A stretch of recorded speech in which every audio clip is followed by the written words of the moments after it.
The University of New Hampshire recently awarded $2.1 million in federal funding over the next 5 years to develop new treatments for diseases that impact millions of people every day.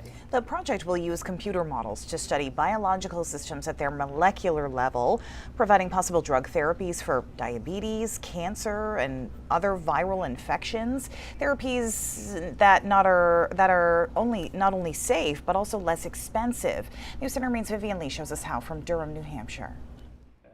So we can actually take a closer look. In the last 5 years, researchers at the University of New Hampshire have made detailed 3D models of biological molecules such as proteins, DNA, and possible drug compounds. At the end of the simulation, you should be seeing a long helix-like structure that mimics one of the chains of insulin. Harish Vashith, a professor of chemical engineering and bioengineering, leads a team of PhD students and postdocs. What's the difference between them? Building computer simulations. You can understand how biomolecules kind of move around in the cells, how their structures change, and these structures have unique function for various kind of diseases. The National Institutes of Health recently gave Vashith $2.1 million to help design new treatments for diabetes, cancer, neurological conditions, and viral infections. His team will study small molecules, peptides, and protein-based nanobodies that can attach to important proteins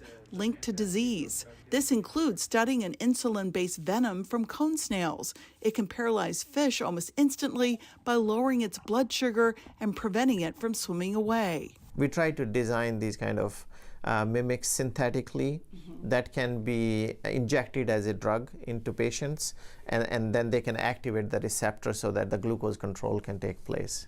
This chemical engineering PhD student from Iran focuses on the complex interactions among RNA molecules, proteins, ions, and membranes. And with understanding atomistic interaction, we'll be able to design new kind of therapeutics. The team will work with other researchers across the country.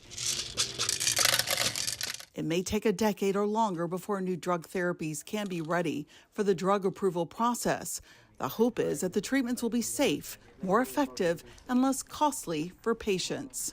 In Durham, New Hampshire, Vivian Lee, News Center, Maine.